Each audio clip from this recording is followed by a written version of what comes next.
nila ang tubig ay buhay.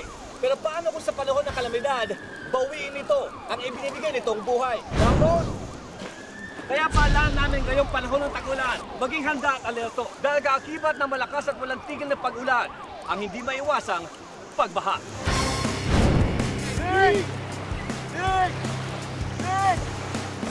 Walang makakapagsabi kung kailan mananalasa ang bagyo at baha, kaya mabuti na ang palaging handa. Ugaliin natin na laging nakahanda ang ating 72-hour survival kit o yung mga gamit na kakailanganin natin para ligtas tayo sa loob ng 3 araw.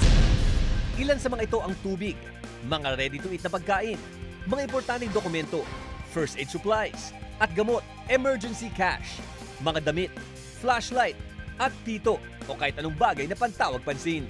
Ay kumpleto na ating survival kit, ang kulang na lang ay cellphone, napaka-importante na fully charged.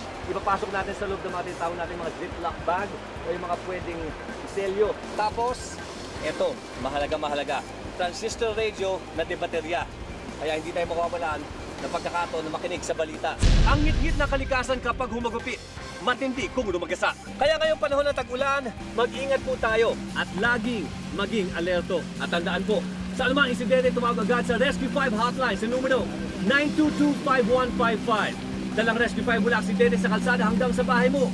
Kahit pa bumabagyo, aaksyonan ora mismo.